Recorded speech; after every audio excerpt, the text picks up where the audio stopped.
All right. So getting back to this leg. So just hiding everything else so it doesn't get in the way.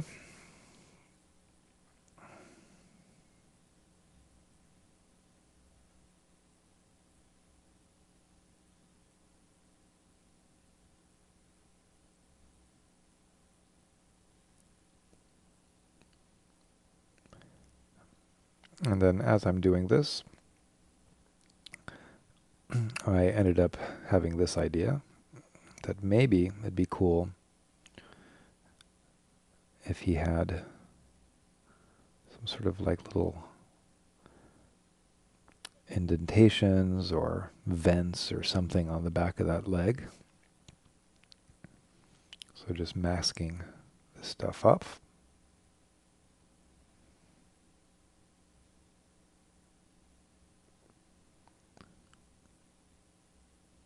And inverting it.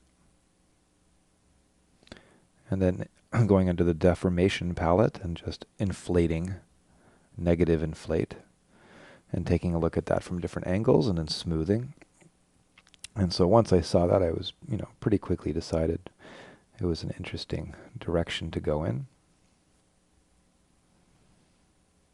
And then using the move tool just to adjust the shape of those. So this is something that definitely while I was doing it, I had no idea if I would end up keeping it, meaning, I saved before I did this, knowing this might end up being stupid or not worthwhile. But as an experiment, it didn't take very long. Probably, 15 minutes or something like that. So I think that it's important that when you're trying to fill in the gaps, when you can, trying to do something interesting.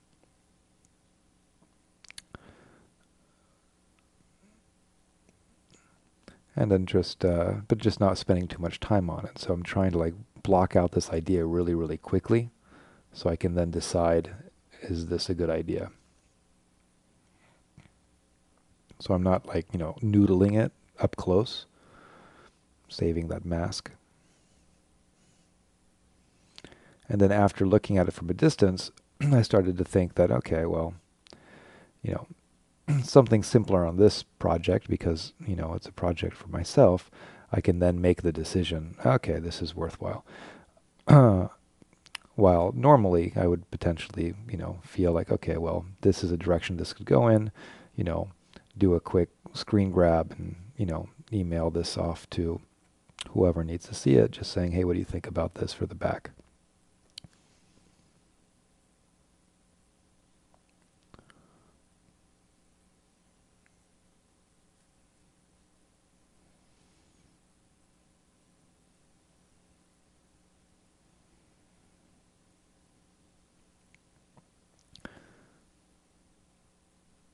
And then just deciding that should poke that in a little bit too. So just also another inflate and then move and then smooth and fix. Now obviously the sculpting that I just did inside here, the topology of my base mesh does not, flow with that at all. But it's okay. Because, if my entire character was a single mesh, and I only had like 4 to 8 million polys for the whole character, then I'd probably end up having not enough polys in there. But since I broke the character up into different pieces, I can have, 5 million polys or whatever just for this leg area. And it's okay. So this thing at the back of the leg, obviously another protrusion based on the side view design. Now trying to resolve that into something that looks like it has some sort of function. So as I was developing it, I didn't want it to end up looking like any kind of blatant, sex organ, but at least give it some shape so that it feels like it's some kind of functional thing, maybe, meaning it's not just a bone. Now just taking a look at it from different angles. trying some different materials.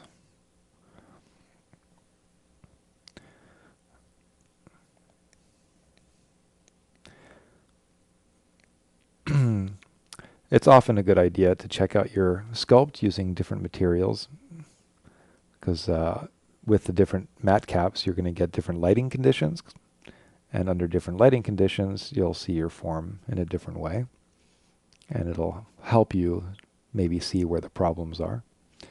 But in the end, the funny thing is I have so many cool materials for ZBrush, obviously the ones it comes with, but also ones that we've got from Ralph Stump. And in the end, though, the funny thing is that the simple default red wax material that ZBrush launches with is still kind of my favorite one for sculpting, which is kind of goofy. I have so many cool materials, but in the end, they're almost too cool that they just, that's not the right way to say it. Some of them are just too distracting as far as the complexity of the shading on them, and or they have too much contrast in them. So they look cool for like a final render, but for actually sculpting, I don't know. There's something about this one. It's just a personal preference thing, because this really doesn't matter what material you sculpt with.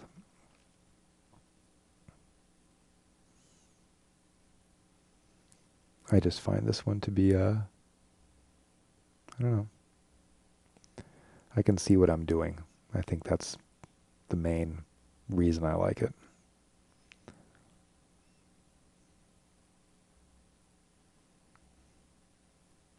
So that area I'm reworking a few times, because the first pass felt like it didn't fit in. And so sometimes just need to erase it and try again.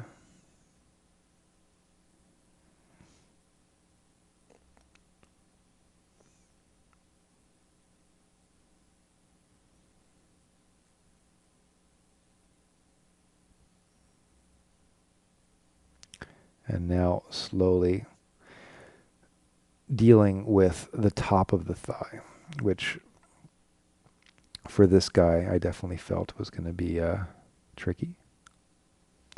Before I get to that, decided it was time to sharpen up the edges a little bit in here. First I tried doing it just by moving,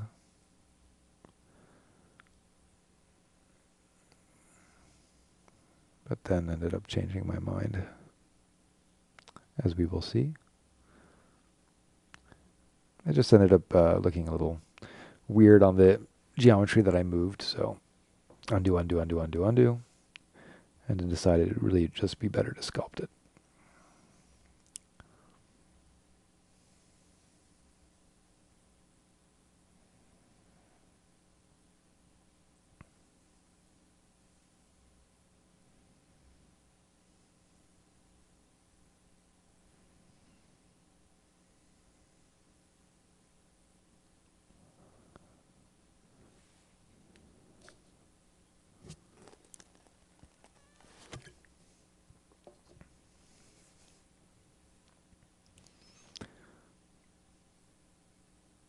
And then just move tool, just to try and make these have more interesting shapes so they're not too rounded looking. It's just going to make them look a little harder, a little bonier.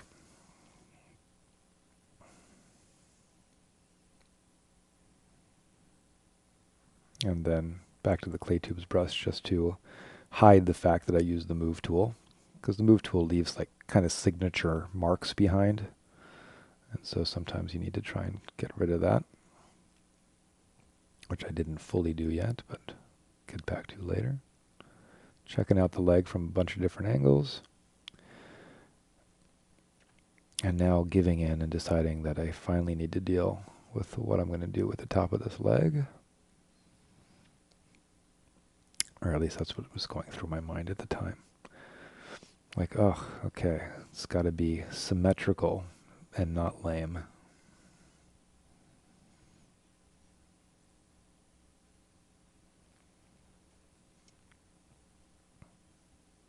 Because if you think of like a regular human thigh, and then you have like one leg, then it's like, well, which side do you mirror? You know, do you take the inner thigh and have both sides be like that, or the outer thigh and have both sides like be like that? And in the end, I figured either of those solutions would be kind of dumb, so just made something up.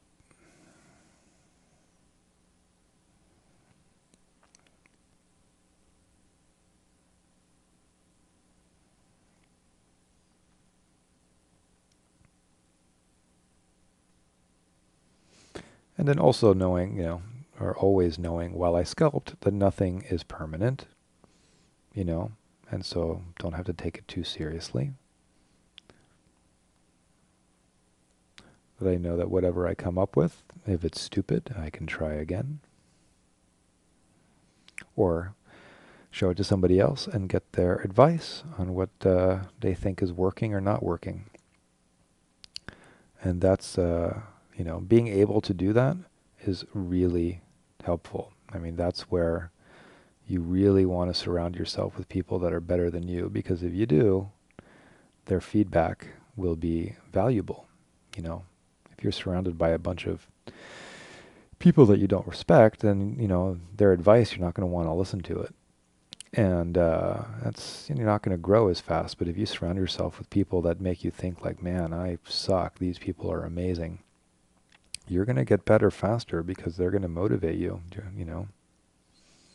And also, since they have more experience or skill or whatever than you, then as long as you know to always appreciate that, and to appreciate the fact that the world is full of people that know more than you do, and luckily some of those people want to help you and want to share that information. That's what's so cool about things like the master classes or DVDs or whatever, is that we've been able to find so many cool people that were happy to share and didn't feel that they were, giving away deep secrets that if they give away, they're, gonna, I don't know.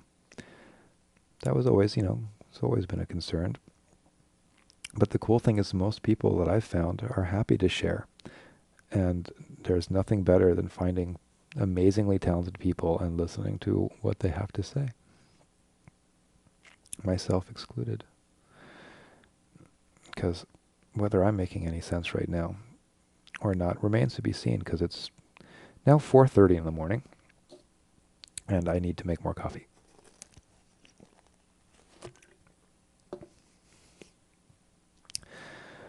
Now, while 4:30 in the morning may sound really late, just be aware that I'm also a night owl and woke up at noon. So whenever I work on stuff, I tend to have my schedule change, which is kind of funny. Well, it's not funny really, but it's been like this since as long as I can remember, back to the 80s, playing with my, bulletin board on my Atari 800,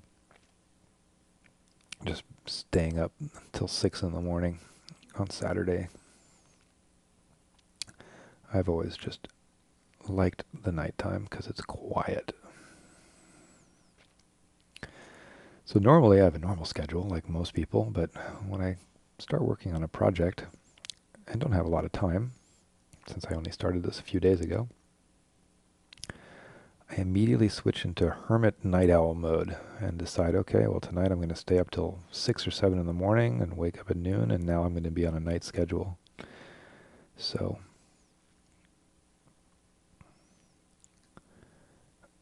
like that information is pertinent to you in any way whatsoever or matters, but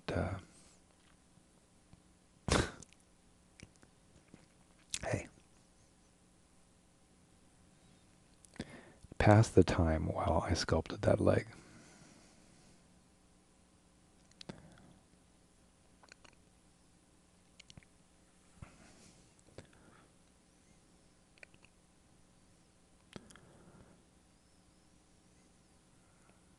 I'm just checking it out with some different materials.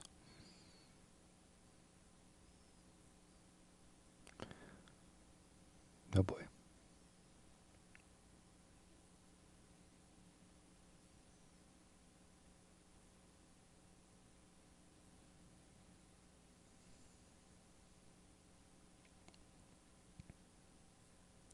and on to the rear leg.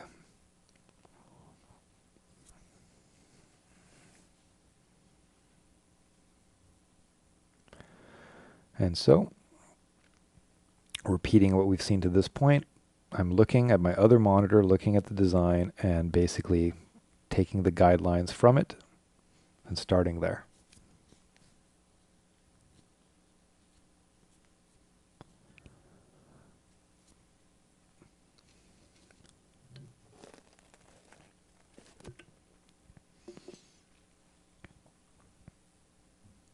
Now at this point I'm starting to think, maybe you've seen enough of me sculpting. Because you now probably get the idea of how I sculpt.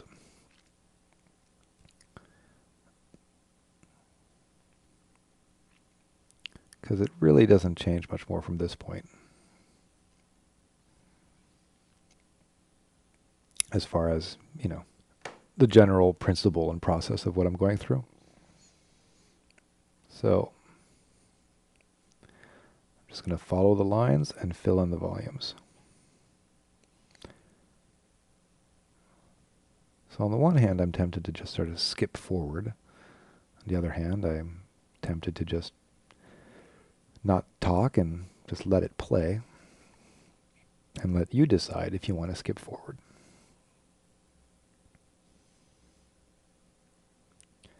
What's better?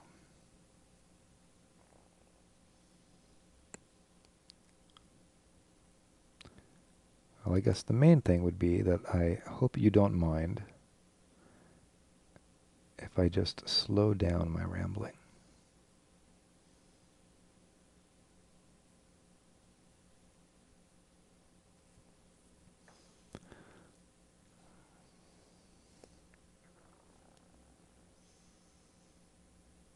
So I'll just sort of let you watch. If you want to, skip ahead.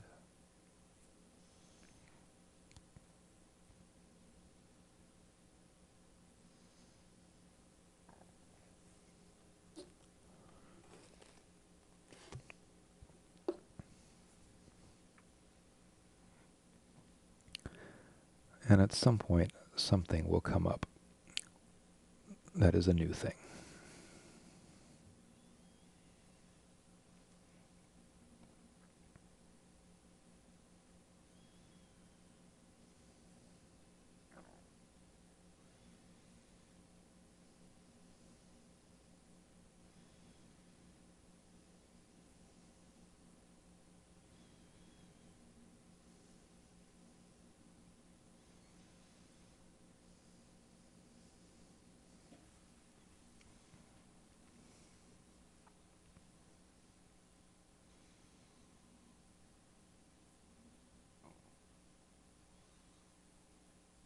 Still here? Surprise.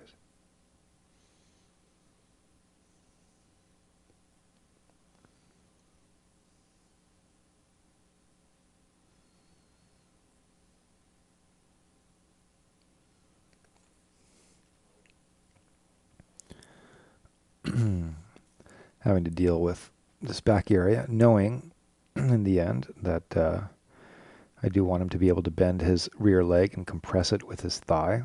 And so that's why I left that region in here, right? So this whole area inside there. As we mentioned earlier when we were doing the base mesh. So that's something that I'm thinking about right now as I'm sculpting is what does the surface look like in here? As it, since that's the region that's going to have to compress against his inner thigh, I don't want it to be a hard-looking region. I want it to be a soft-looking region.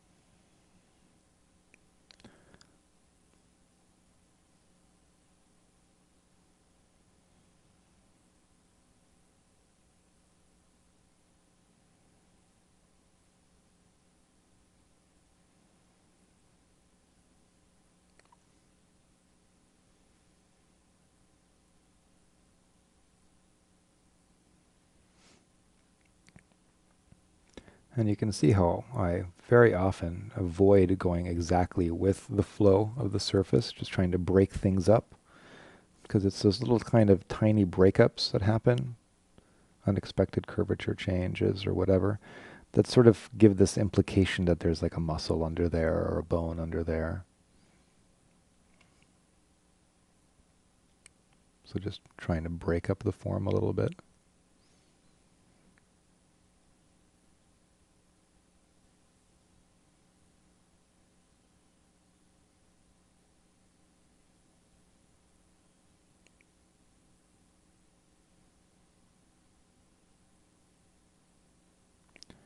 Now getting into that region.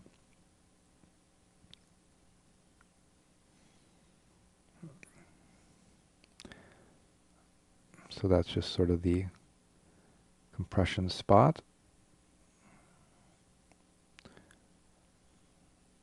where the inside of the thigh would tuck in when he bends his leg.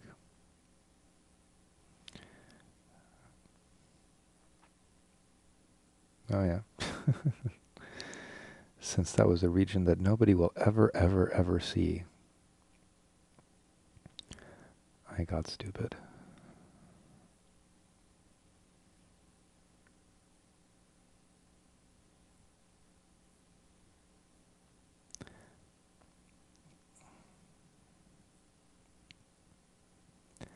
But pretty common thing that I know lots of people who do goofy stuff like that.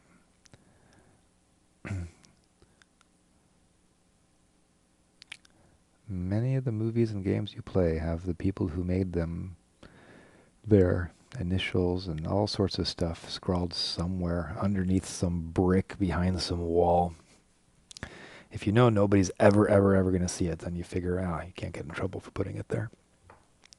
All right, that took us to the end of that clip. So let's move on.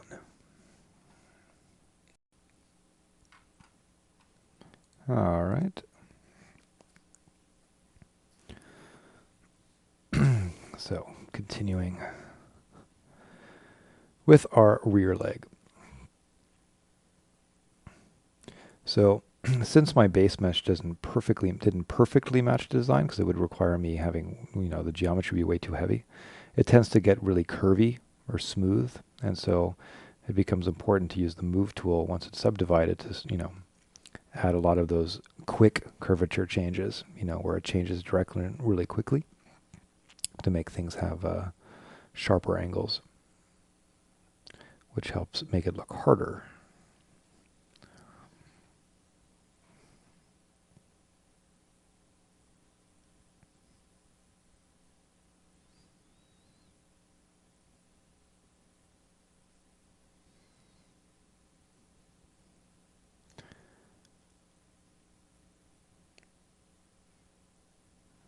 And of course, more resolving things, making stuff up.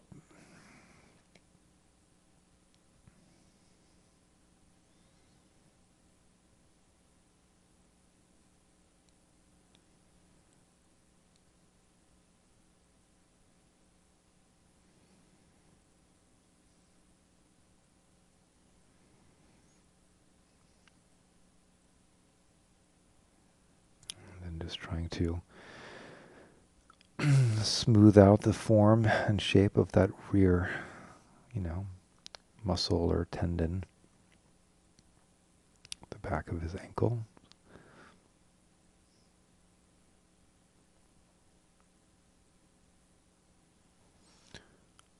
Jumping around.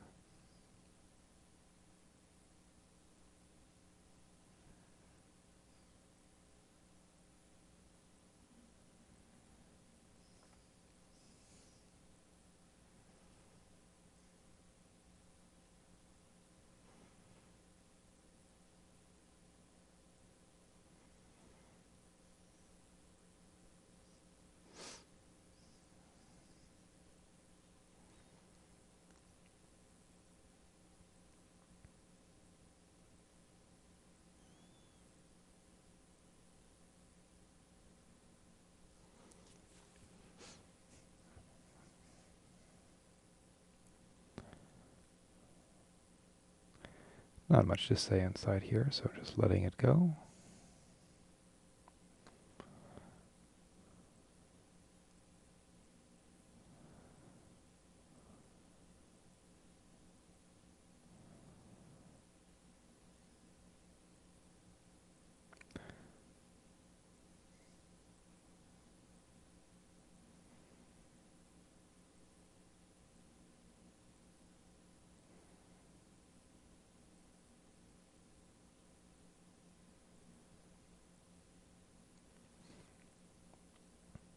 Just getting into the ankle.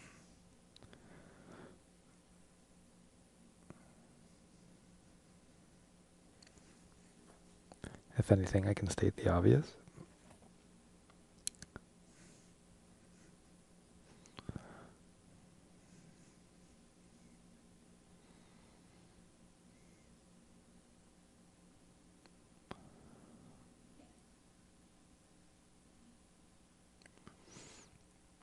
Zooming around and looking at it from a bunch of angles just to see what bugs me. And with this guy, I noticed that from the back I didn't mind it, but from the front it was looking a little goofy. So going to the move tool at a lower S-div level, just to change the shape a little bit down there.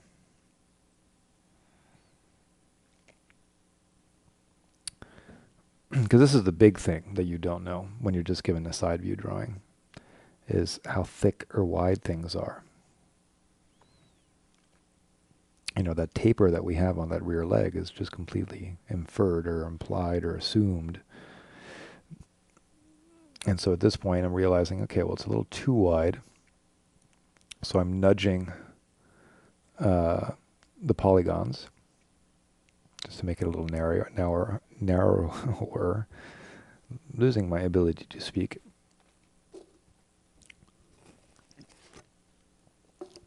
And I nudged the polygons just because, again, being able to use the edge flow makes life easier. So I don't have to subdivide higher.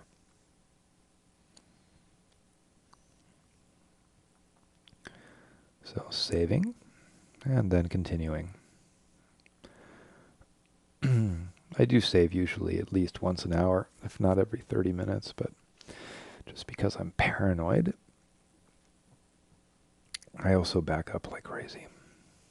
I hope you do too, because if you don't, you are crazy.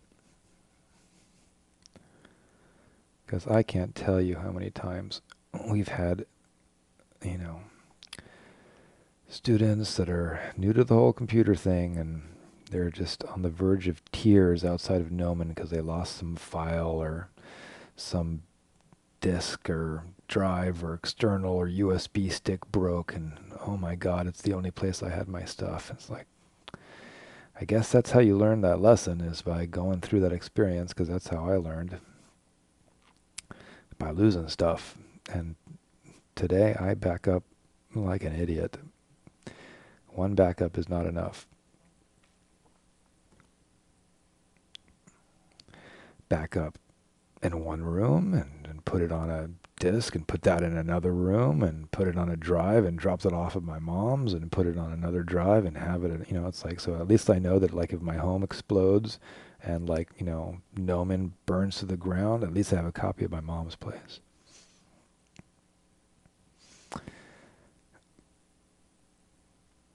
That's not entirely true. I haven't dropped off a backup drive at my mom's before. But I've thought about it. It always seemed like a good idea. But I figure, you know, having my stuff at the office and at home in two places is okay.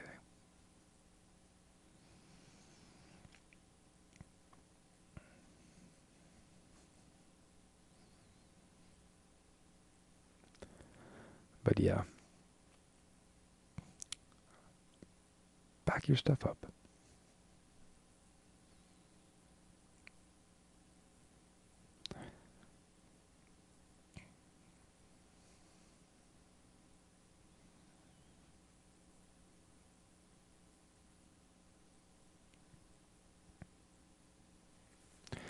So clearly I'm leaving that ridge to last inside there. That for me was the main sticking point.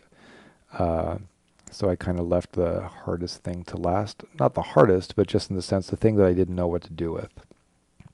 So all the areas that seemed kind of evident, I just figured like, well, in the sake of speed, I will just work on the things I know what to do and then see how much time I have left to work on that other thing.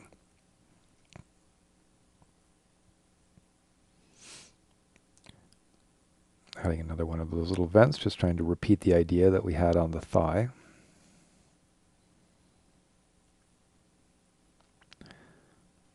So repeating ideas is something to do in moderation, but it helps make it feel like it's, part of the same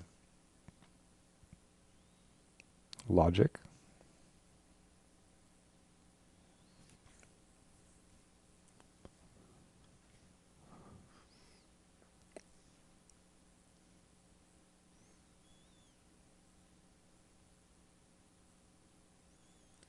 And then also on the design, we had some more bumps there. But I figured for these I would do something different with them. So I used the standard brush with the drag rectangle and then the move tool, just to make them kind of some sort of hybrid between a bump and a scaly, horny thing.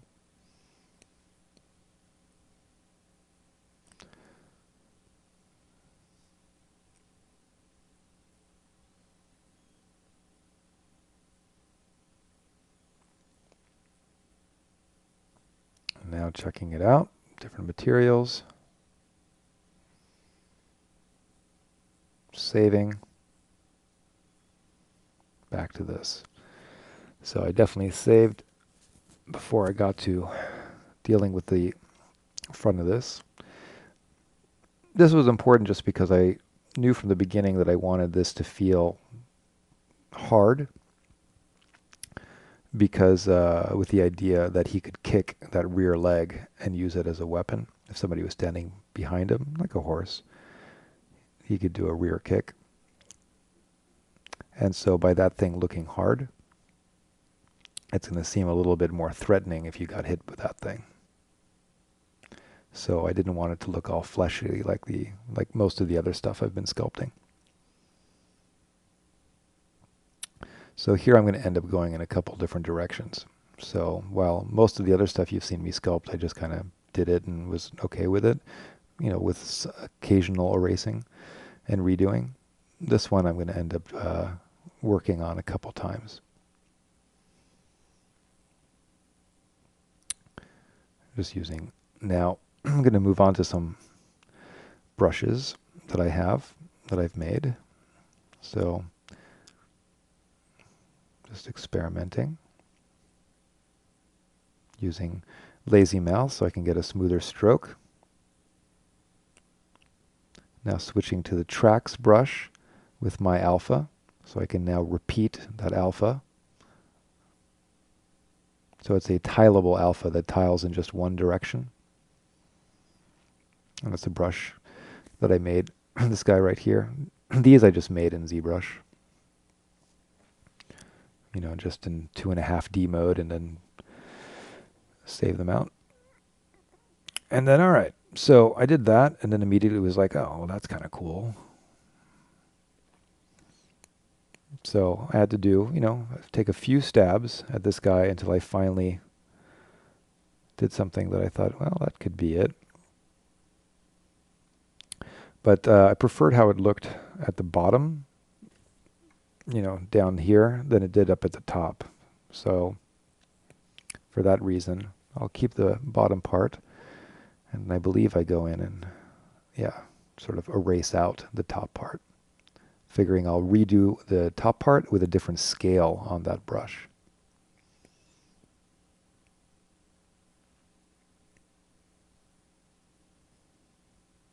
And just getting my mask in there.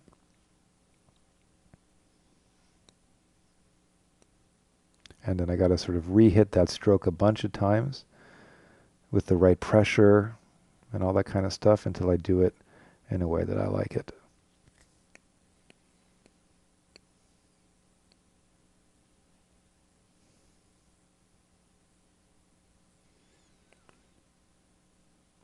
And then once I feel that it works, then just go in with the clay tubes brush and take a look just to see if there's areas I need to smooth out.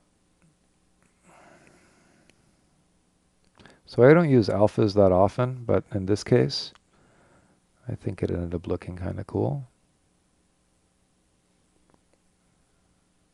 Definitely from the side view gave that profile, you know, it still is the same idea. That curve hasn't changed. So it's the same exact curvature for the silhouette and side view of the character. It's just added a little bit of extra detail when seen from the side. So now just adjusting some of these shapes.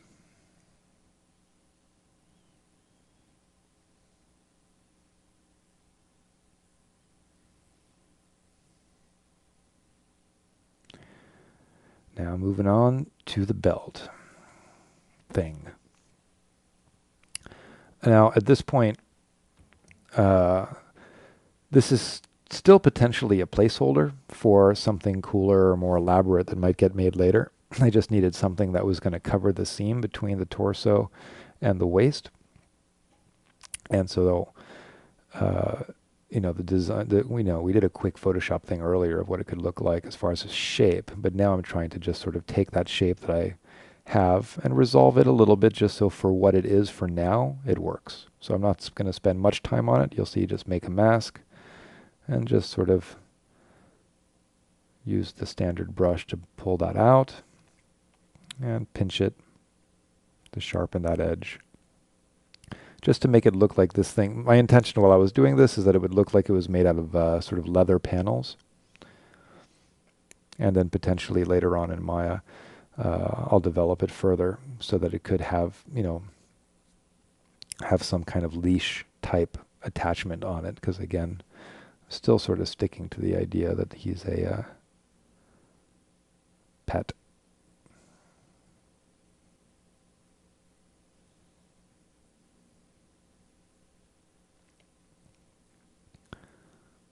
So masking, then the standard brush, and pinching.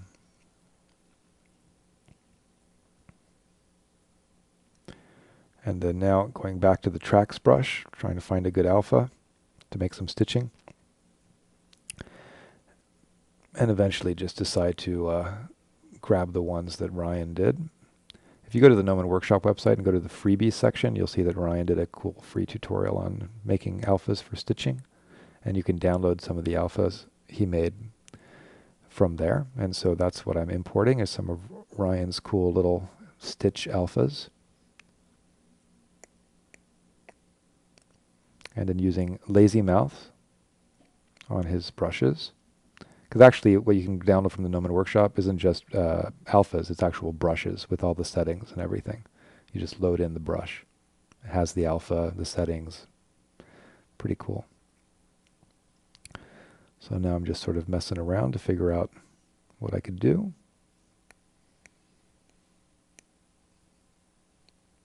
And with Lazy Mouse, often you have to repeat the stroke a bunch of times until you hit it right, kind of like I was doing on the back of the rear leg. And now I grabbed another one of his brushes.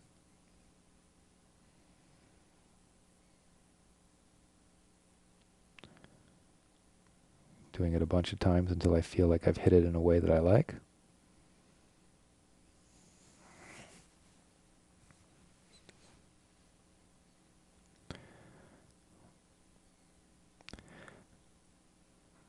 Well, I must say there's lots of tumbling going on, but it's not nearly as hectic as watching the base mesh get made. So there you go. So you can see making a little leather paneled thing is insanely simple. Just mask, sculpt, pinch, subdivide, and have some cool Ryan brushes. Here's me being stupid. It's my favorite little alien pet.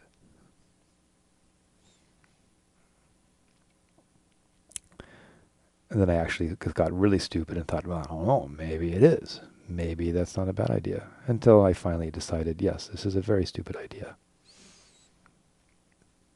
And gave up. Oh boy. Tramp stamp. Yes. Move on. No heart on the front of him.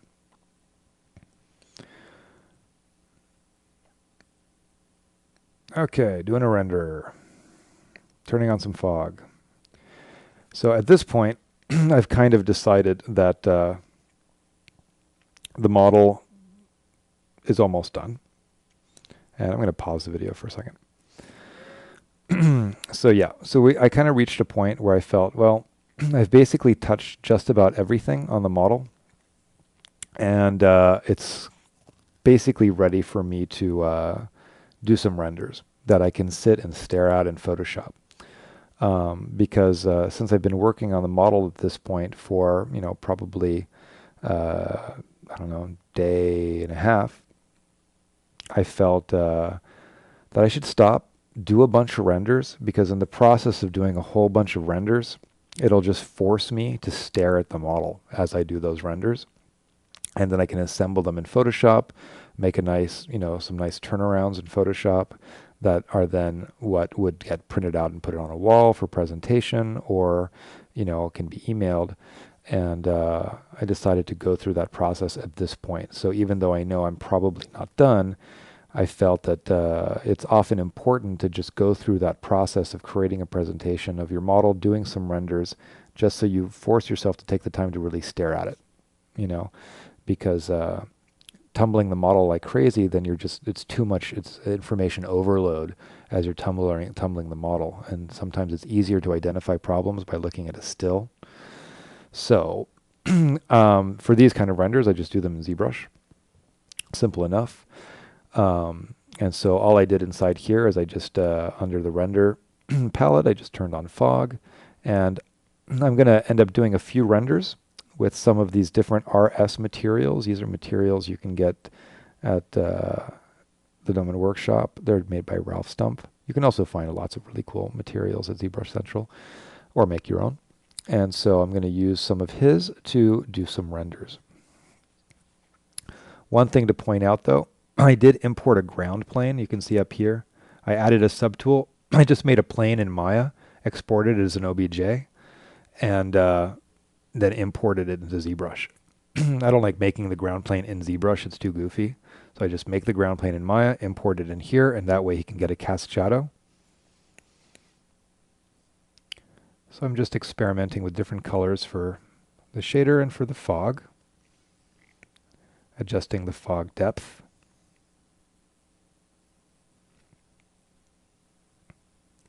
But doing your presentation and renders in doing your presentation renders in ZBrush is the easiest way to do it. To go and export the model and normal maps and all that stuff to render in Maya just for a simple presentation of like, hey, here's where my model's at, take a look, is silly. It's really good to know the basics of rendering in ZBrush because it's so easy compared to Maya. So there he is with the floor. Positioning him, adjusting the focal length on the camera. I turned on perspective just so we could see the floor plan. So we have a little bit of perspective in there, but not too much. Doing a render, and now I'm going to save it out. So in my images directory, I made a directory called ZBrush renders, and just opened one up there. We can see there it is, nice and big. I'm rendering these at 3K, by the way. Let's pause for a second. You can see that right there.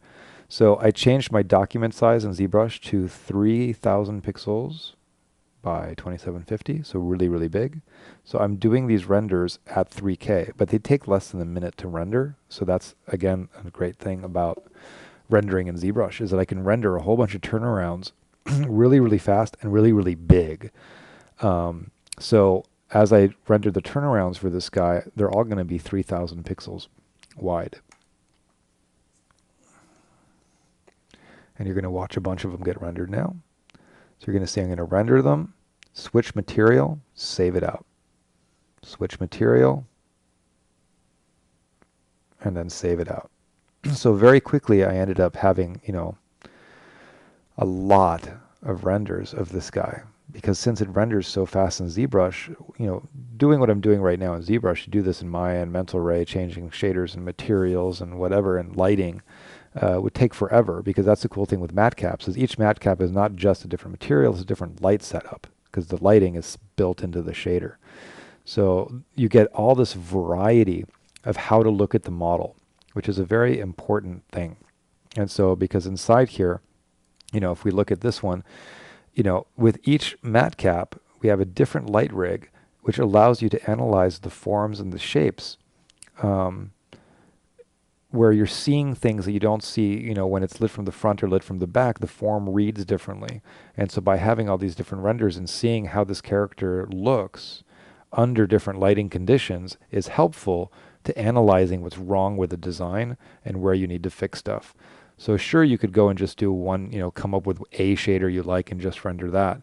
But I find it very helpful to render things out with a variety of matte caps for presentation.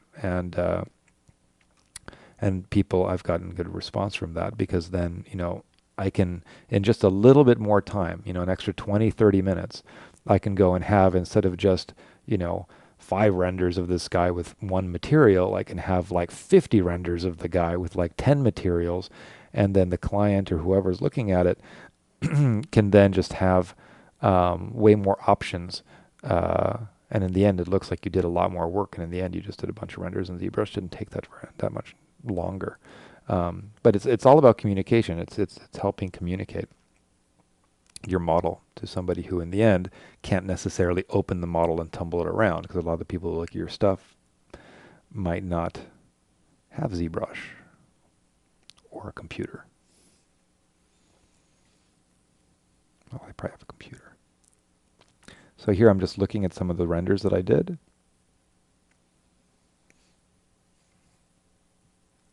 And I'm looking at these, just kind of deciding, well, they're all interesting in their own way. So now, still at 3K for my document size, switching to a front 3/4. And now I'm going to render these out. Now I don't always render out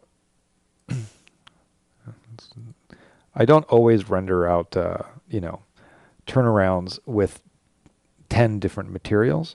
But for the purpose of this masterclass, I wanted to show me doing that, because I do it sometimes. And hopefully it's helpful for you to realize that you might have liked how the last material looks, but then as I get into another material, you might think like, oh, that looks cool too. So not only is it helping analyze the form of what you've done, it's also, realizing at this point we haven't gotten into look dev yet. We haven't gotten into developing, the shaders and materials or colors or whatever for this creature. Is he shiny? Is he matte? Is he wet? What is he made out of? And so by doing all these renders with all these different matte caps allows us to get all these different ideas of what he would look like with different types of skin or different types of material or different types of color or whatever. And all of that input into your brain as you do these renders and watch all this variety will give you ideas. I find that it inspires me to move forward. Because then I start getting excited about all the potential for what I could do with shaders and textures and whatever later on. So even though this is just the ZBrush shaders, which really are great for presentation like we're doing now, in the end, you're going to have to build the stuff from scratch in Mental Ray and Maya, and that's more time consuming and, more of a commitment. And before you get to that, it's good to have an idea of what you want to do, which is what my whole masterclass last year was on, which was look development in Photoshop. You don't really want to do your look development. You can do your look development in Maya, but it takes forever. Doing it in Photoshop is way faster. And so here, same thing. Doing this stuff in ZBrush is really fast. So now I'm doing my front view. So we rendered side, front 3/4. Now we're doing front. Again, we're rendering turnarounds. Not a turntable, just turnaround still renders that are high res. While turntables are useful, turntables are always movies or QuickTimes, which means they're limited with resolution. You're never going to give somebody a 4K QuickTime turntable. And so what I'm doing now by rendering all these 3K images is when I put them together in Photoshop, I'm going to end up with like a 12K PSD. Really, really high res. So people can zoom into it. They can print a poster out of it and put it on the wall for people to, look at. The extra resolution for your still is useful. So if you're going to render a turntable, it's going to, be a normal turntable size, maybe 1280 by 720 or whatever. But if you're going to take the time to render stills, the higher res a still is, the better. So it's just a matter of like, what can your machine handle? How much time do you have to render the image? But people will always appreciate high res stills.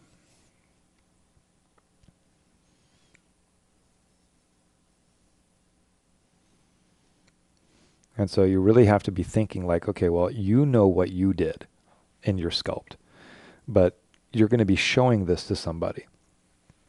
And they have not seen what you've done. This is the only interaction they're going to have with your file. So this presentation that you're doing right now is critically important, these renders, for example. This is what your client is going, or supervisor or whatever, is going to use as an example of what you've done, and also if it's nicely presented. And is it clear? Can they look at it and have a clear understanding of what you're asking them to look at?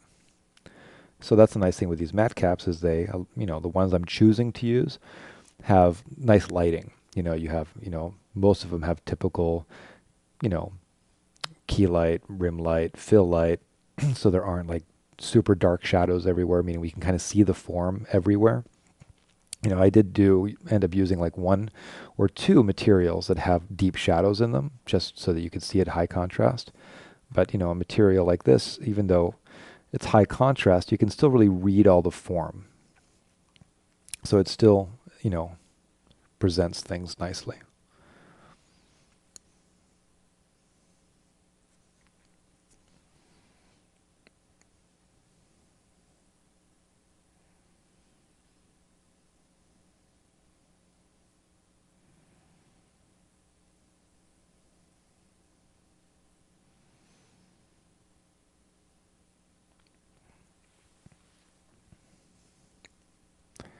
So hopefully you can notice that as I do these renders and save them out, that my directory is getting pretty full of images.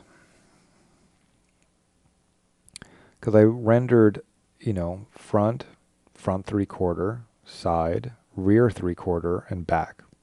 So that's, as well as top and bottom. So you're talking about 7 different views.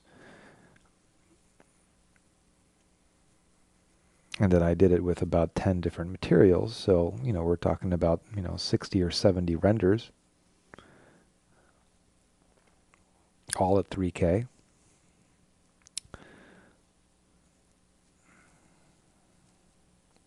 But it only, it took less than an hour to do. So to be able to spend an hour and then give somebody, 63K renders and just be like, here you go, decide what you like, they'll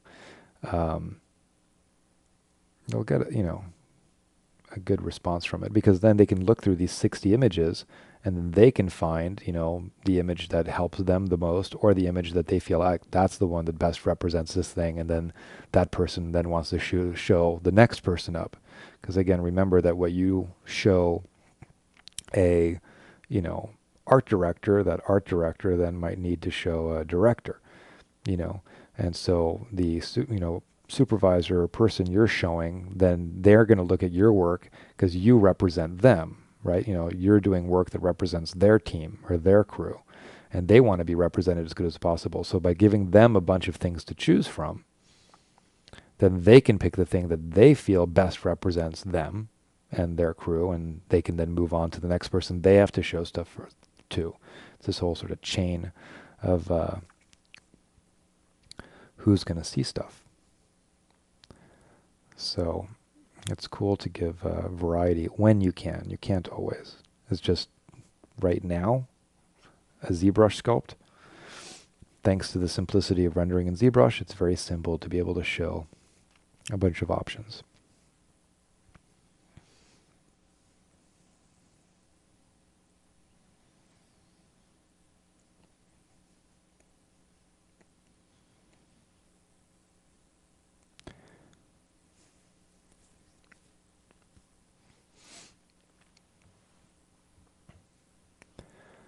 But one thing that's definitely true is as I did these renders, it gave me the time to sit and look, really look at the design from different points of view.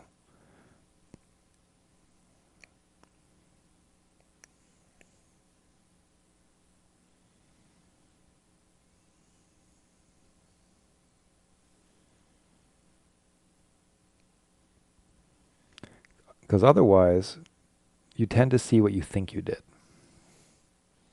You know, you think you finished an area, or you think you resolved something.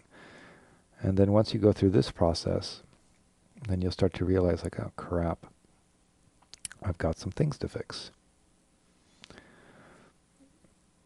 Although, the oh crap part isn't really the case.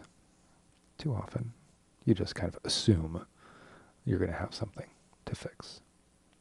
Because nothing is ever done. It's just do. As some wise person said.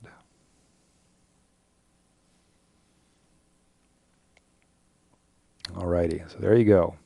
Whole bunch of renders of our dude.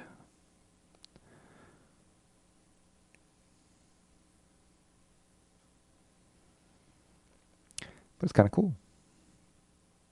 All these different ways he could look. Is he shiny? Is he matte? Is he skin? Is he metal? Is he hard? Is he soft? Is he fleshy? And there they all are, just in my image viewer. Then I decided to pick a single material to create a turnaround.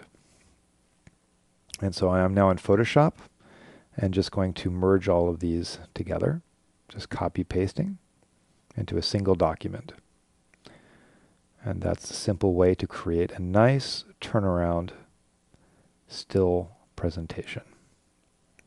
Lining up the ground planes in them. They don't have to be perfect, but good enough to make it look nice and clean.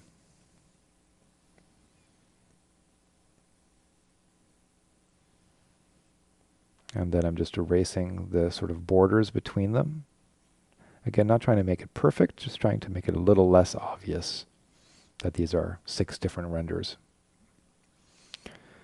So I'm not going to make a file like this with all of those different materials. I could, but that would take too much time. So I just pick one material that shows off the form well, that's not too fancy, you know, just kind of normal. And I have a nice turnaround. And this thing, you know, each one of those images is 3K, so this image is huge. And so the nice thing is I can zoom into it. And so basically, this just gets labeled. I'm showing which material I used in Zbrush, in case they like it or want to know. And then this file, we can see how big it is. So anybody who is given this PSD can really zoom in and look around without having to have Zbrush, or without having to give them a Z tool if they even know how to use Zbrush. And so now what I'm doing is this file would get, let's pause for a second, sent to somebody. And then they are going to take this file and make notes on it and give them back to you. Since I'm doing this for myself, I'm doing that process. For myself, I am making notes on where I find problems, things that need to be fixed.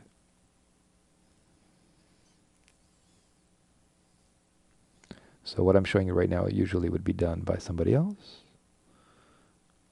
Meaning, like, you know, every day you're showing your progress, or once a week. And that progress is commented on.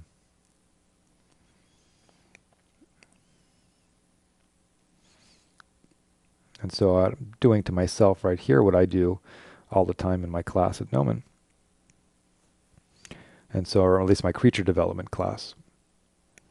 And so, because in that class every week, you know, students are showing stills of their work, whether it's, you know, models or textured models or whatever, and I open them up in Photoshop and take notes on them, just like this. So that they can sort of, I can try and help point out where I see areas for them to fix. It's all about just trying to make the model better. And so at this point, we've gotten actually to the end of this clip, but we've just done something kind of important from a presentation perspective. Taking our model that's not quite done yet in ZBrush, but at a point that we need input, or we've been asked to show our progress. You know, it's one or the other. You know, you're saying like, I need to know what you guys think, or they're saying, what the hell are you doing? We need to see it. We haven't seen anything from you for a day. Show us your progress. And then you can show them this and say, not done. Tell me what you think. And then you might get a file with little notes, and then that tells you what to do next. So whether you're doing this with somebody else collaboratively, or doing it just for yourself, because this process, even as a personal project, is still something highly valuable. Because through the process of analyzing stills, it is easier to identify problems sometimes. So, all right, let's move on to the next clip.